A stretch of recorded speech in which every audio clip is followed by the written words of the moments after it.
Kimi Sparkle, the internet's only Pegasus-sister reviewer. Boy, have I been excited for this week's episode. We were left with a lot of thrills last week. Celestia missing, Discord smitten, Luna returned to the path of evil and destruction, Twilight in peril as she faces her former ally.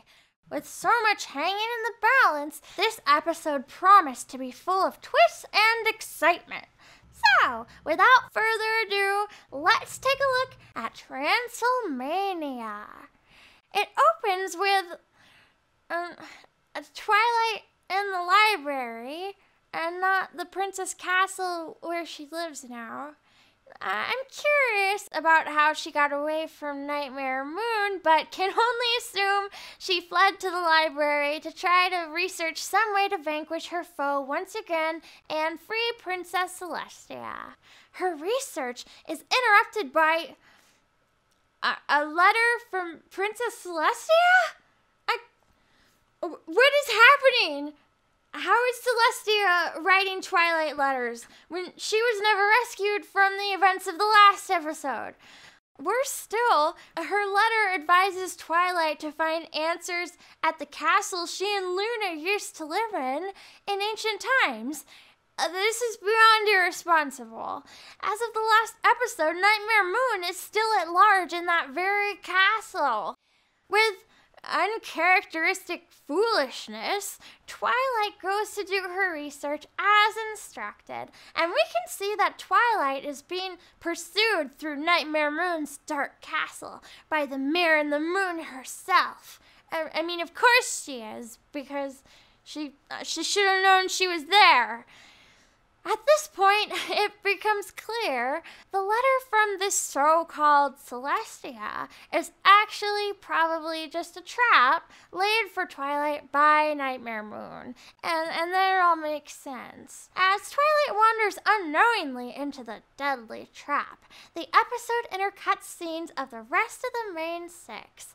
Applejack and Rainbow Dash start a beekeeping business and become famous.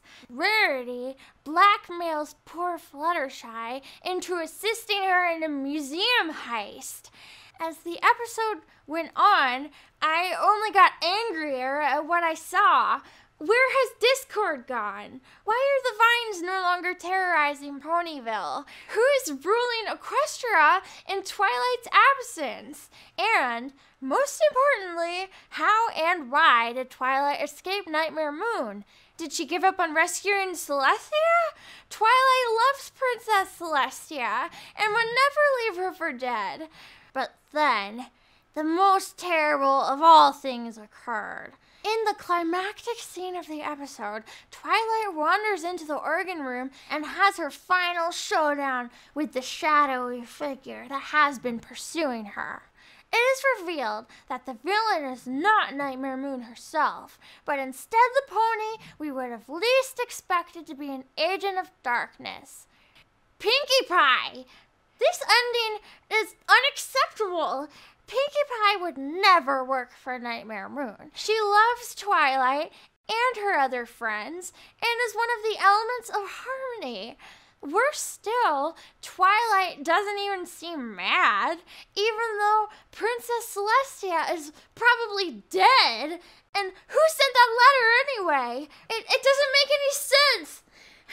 This episode goes against the laws of continuity, logic, and everything MLP stands for. The side stories were useless and unfocused. Rainbow Dash and Applejack never figured out who was causing the disappearance of the bees, and Rarity managed to circumvent all the museum's security programs and escape with a priceless painting. I hated this episode. It made me so angry. Who do you think you are, Josh Haber? Why would you do this? I hate you. I wanted to give this episode 0 stars, but then I wouldn't have anything visual to put on the screen for the outro. So, I am going to give this episode 1 rock, because it was stupid, and I'm never ever going to watch it again. Let's hope that next week brings a better episode, and that Josh Haber never writes for MLP again. Now, if you'll excuse me, I have to go watch some PMVs and try to calm myself down.